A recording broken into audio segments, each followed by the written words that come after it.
Simple గా ఉండాలి కానీ స్టైలిష్ గా ఉండాలి. అలాంటి అవుట్ఫిట్ కోసం వెతుకుతున్నారా? అయితే ఈ కలెక్షన్ మీకోసమే. హలో అండి, వెల్కమ్ టు ధార్మి ఫ్యాషన్. ఈ రోజు ధార్మి ఫ్యాషన్ నుంచి మీకోసం చూస్తున్నారు కదా, లాంగ్ ఫ్రాక్ అయితే తీసుకొచ్చానండి. కోటా కాటన్ లో ఉంటుంది, ఫుల్ లైనింగ్ ఉంటుంది, మొత్తం కూడా మనకు ఫ్లవర్ ప్రింట్ ఉంటుంది, ఫుల్ హ్యాండ్స్ అయితే డిజైన్ చేశారు. ఇందులో సైజెస్ వచ్చేసి ఎస్ నుంచి XXL వరకు ఉన్నాయి. లెంత్ వచ్చేసి 54 ఉంటుంది. మనకు ఫ్రాక్ అయితే చాలా కంఫర్ట్ గా ఉంది, అలాగే చాలా లైట్ వెయిట్ గా కూడా ఉంది. ఇందులో 2 కలర్స్ అయితే ఉన్నాయండి. ఫస్ట్ కలర్ వచ్చేసి నేను వేర్ చేశాను, సెకండ్ కలర్ ఇప్పుడు చూపిస్తాను.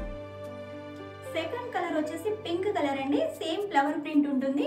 హ్యాండ్స్ వచ్చేసి మనకి ఇలా చిన్నగా అయితే డిజైన్ చేశారు. ఈ 2 కలర్లలో ఏ కలర్ బాగుందో కామెంట్ చేయండి. ఇలా ఎప్పటికప్పుడు ఫెస్టివల్ కలెక్షన్ చూడాలి అంటే ధార్మి ఫ్యాషన్ పేజీని ఫాలో అవ్వాల్సిందే. మళ్ళీ ఇంకో కొత్త కలెక్షన్ తోటి మీ ముందు ఉంటాను. అంతవరకు టేక్ కేర్, బాయ్.